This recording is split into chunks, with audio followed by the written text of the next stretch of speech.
Welcome to sports. I'm Sam Kirk. One local boxer is packing his bags and taking his talent to the national stage. I actually got the chance to see how Yuma's own Panterita Gutierrez is putting the desert Southwest on the boxing map.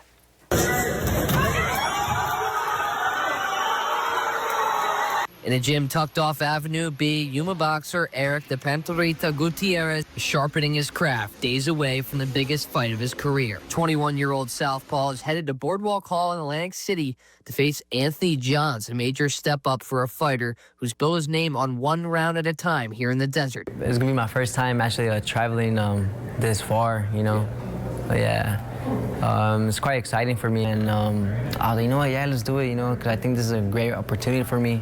Gutierrez, who trains out of the Yuma Fight Academy, says this trip isn't just about chasing a win, it's about representing where he's from. It's awesome to represent a city like Yuma, you know, a city that I was born and raised at, you know, because I believe I'm carrying, you know, like the city in my back, you know. We're fighting big stages like this, you know, and just proving to the people out there, you know, coming from a small town, you know, we have pretty big, talented people out here. Born and raised in Yuma, Gutierrez started boxing at just 10 years old after watching fights with his family, inspired by the greats.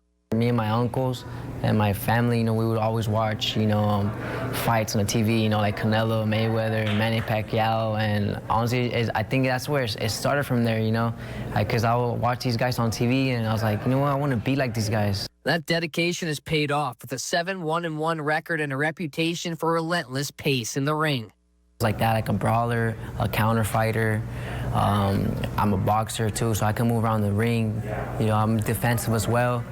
But most of all, I could consider myself like a brawler boxer. Now ranked among the top 15 in his weight class, the Panterita says a win on the East Coast could be his ticket toward a world title shot. Luckily, right now I'm number 12 in the rankings in the States, and if I beat this guy, I'll be top 8, top 5, luckily in the States, hopefully. And so, yeah, you know, these type of fights are just gonna give me a step closer to that world title. Still, even as the spotlight grows brighter, Gutierrez hasn't forgotten where it all began, wanting to provide advice for more local fighters to rise in the fighting world. Just try to get yourself out there. You know, social media is big right now, so use a lot of Instagram, TikTok, all these platforms, Facebook. This will get you out there, especially meet people, you know, and get yourself out there. From Yuma to Atlantic City, Eric Gutierrez is chasing a dream that started right here in the desert Southwest. Reporting in Yuma, Sam Kirk, KYMA Sports. We'll go from the ring now to the gridiron. There's some buzz around town about the Gila Ridge Hawks. They got a pretty big game this Friday in KYMA Sports. Morgan Feller had the opportunity to swing by practice to catch up with head coach Jessica Slaughter and some of her Hawks to see how they're learning for this, how they're prepping for this big game. This Friday, this group of Hawks has the opportunity to do something that's never been done before in program history, and that's win a playoff game in front of their home crowd. We're excited.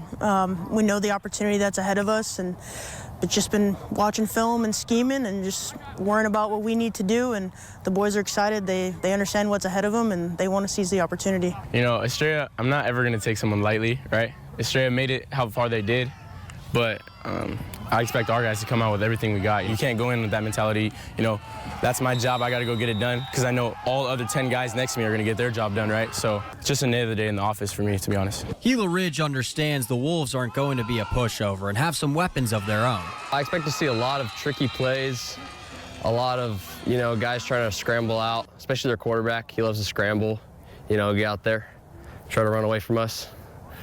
We won't let it happen, you know. While Estrella has a solid runner, the Hawks have one that can fly as well. The line's good. We've been working together as a team, making each other better.